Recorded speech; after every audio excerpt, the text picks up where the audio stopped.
This is Sylvia from the Lifelong Health and Fitness Conversations podcast, inviting you to tune in for more conversations promoting functional fitness, mental health, wealth, and overall wellness. Join me as I interview experts and practitioners to enrich your life holistically. Listen anywhere you get your podcasts.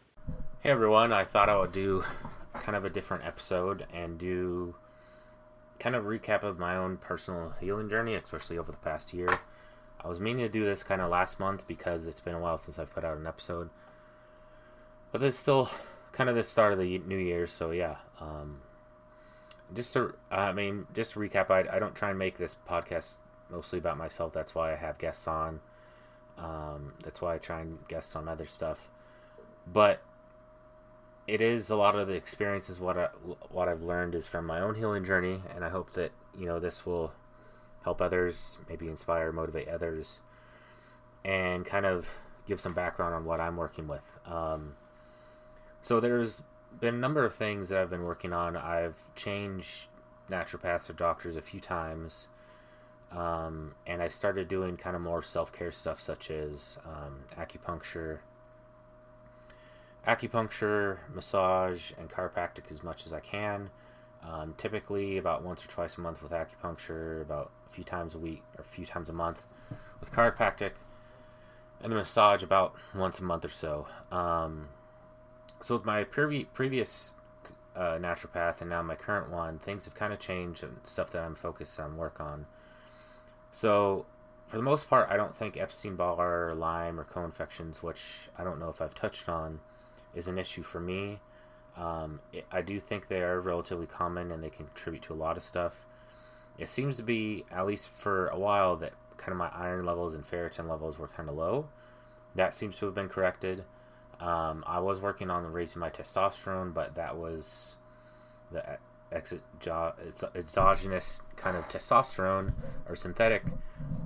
It makes your kind of red blood cells elevate and other stuff, and it raises your hematocrit, and it can raise your small chance of stroke and heart attack and stuff like that. So I backed that off that, and I'm trying either with HCG or a peptide called gonadorelin.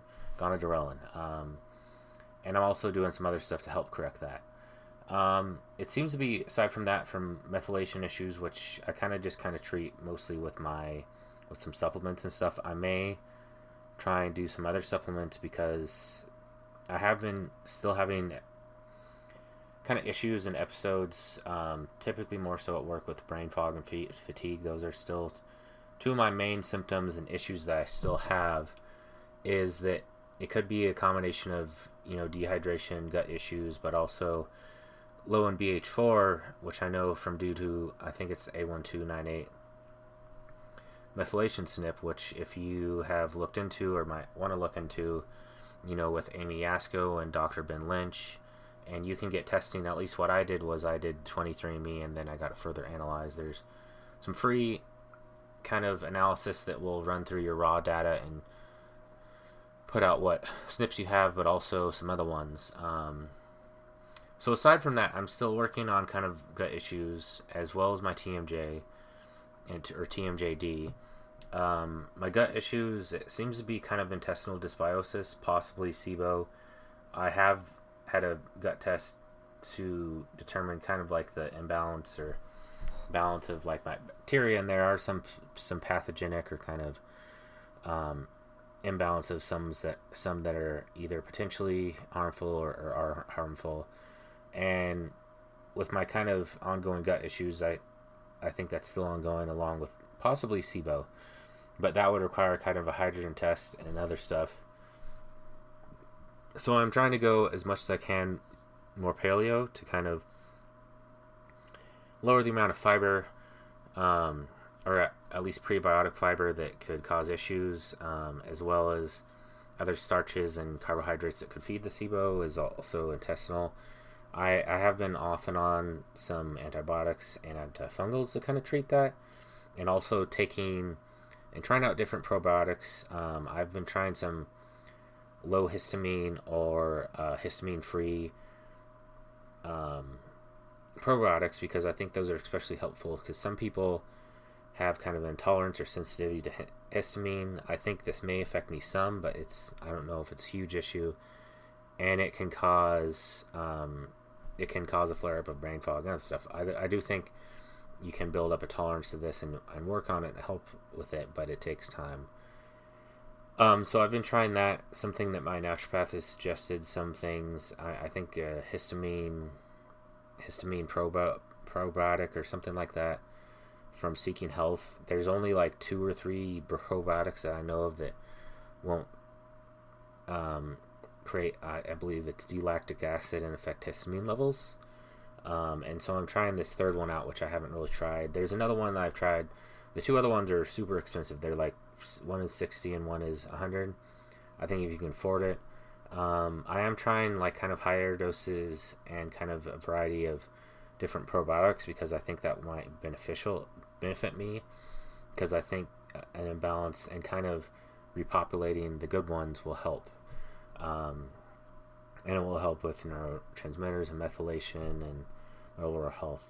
The TMJD is a bit more complex, because I know a fair amount of exercises and stretches, and even like some self-massage and stuff of like pressure points and things to like kind of help strengthen the jaw, and those help. But I think the core issue is correcting kind of the structural imbalances. And I believe I've gone to 3 different specialists for TMJD.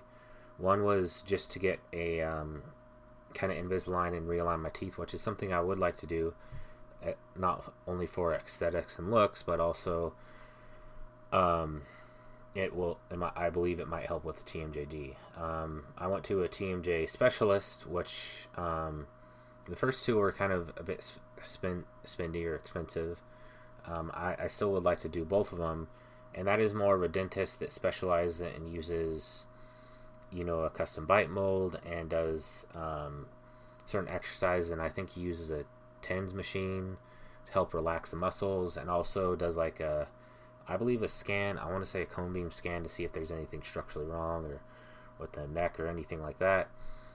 And the third one that I went to recently, which is probably what I'm going to do because it's the cheapest one possible or so far, is upper cervical chiropractic. And there's 2 kind of main branches of upper cervical chiropractic, and this is something I learned kind of from my own, but also from kind of I believe Josh Mason or Detox Dudes. He talks about it, and there's, I believe it's called Nuka, and there's also Blair, and they kind of go about it differently. I don't know if one is really better than the other. One uses kind of like machines to kind of correct, the other one uses like manual adjustments. And I do think chiropractic, just a regular chiropractor, is helpful for the rest of the spine, but for adjusting kind of the C1 and C2, it's really tricky. I have been doing with my naturopath kind of suboccipital release, and I might get a tool at home for it. You can get like a kind of a tool like on Amazon for cheap, and you can just lay on it and it will adjust, and it will kind of help at least the tension and kind of the back of your neck, which also contributes to headaches and migraines.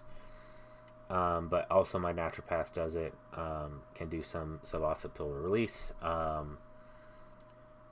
And yeah. So that's, that's pretty much what I've been doing.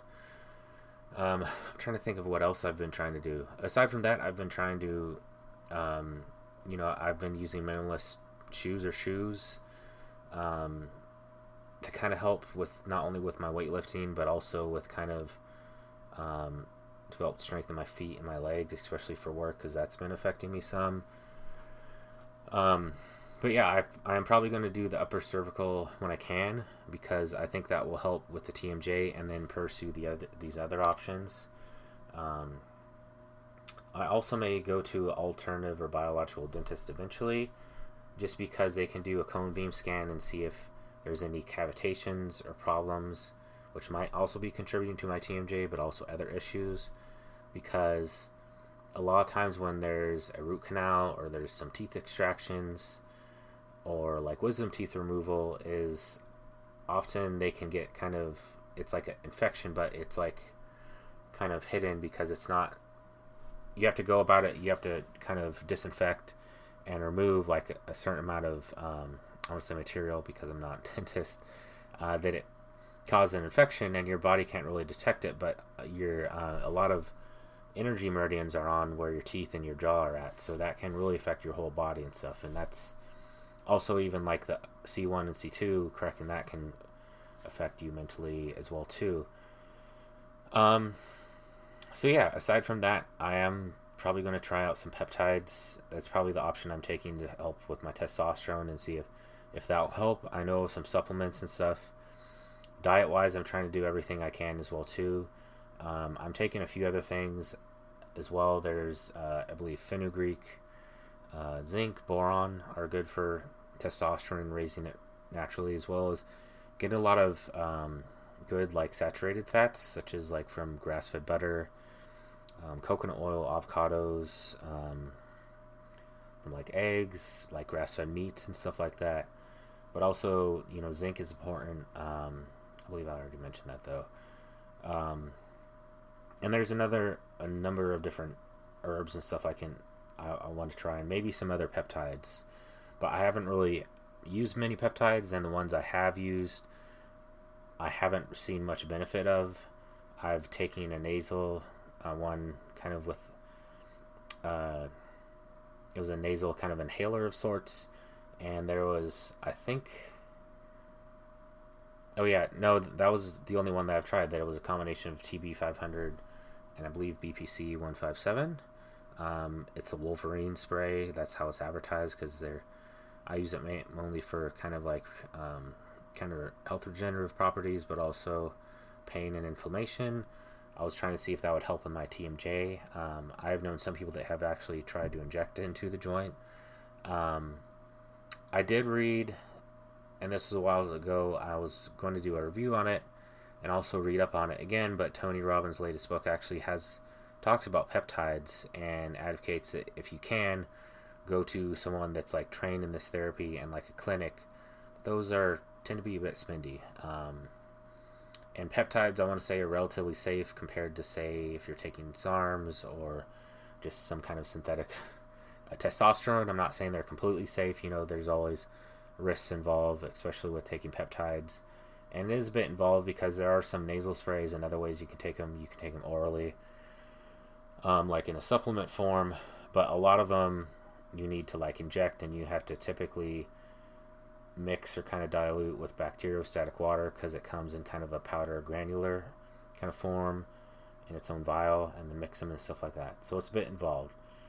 So aside from that, I'm also trying to meditate, do Tai Chi, do yoga, Qigong, do like vagal toning exercises, do breath work and meditation because I think that's always beneficial, especially kind of for, I want to say mental, but emotional health, but also spiritual health. It's just a kind of a good practice.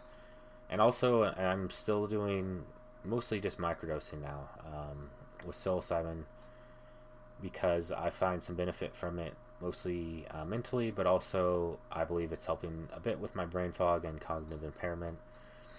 And I've been dabbling in some other plant medicine as well too. But not much and not at a great level. But I will probably be doing that again soon. I'm most of the time it's either by myself or with someone that I trust. I have done it in a group setting and with a practitioner. I would advise if you're kind of new to it, it would be helpful to either get someone to kind of sit with you or kind of be with you, or get like kind of a practitioner, like either a shaman or someone that's a counselor that's familiar with it or something like that can kind of guide you through it and stuff like that. But anyways, aside from that, there's not much really else to say. I'm still kind of trying a lot and doing different things, doing all kinds of different things. And I'm going to try to be more active and proactive with my podcast, especially with at least putting out one a month. I think it's been 2 months at this time about, so it hasn't quite been every month, but a lot of stuff has just been coming up lately. So anyways, I hope you're all well.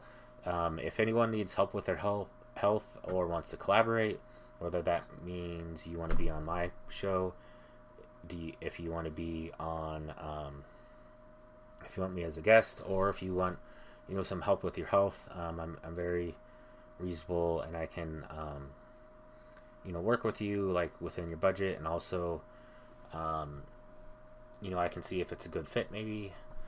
But I am, do offer some health coaching stuff. It's not super spendy though. I'm affordable, at least for now.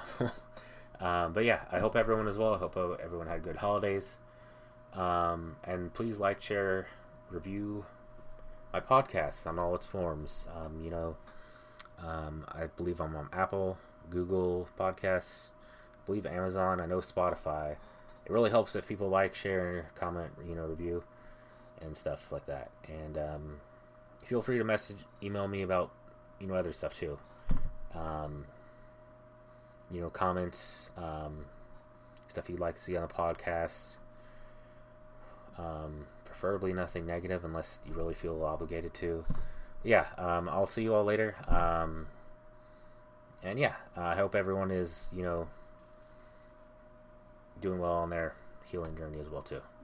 Bye.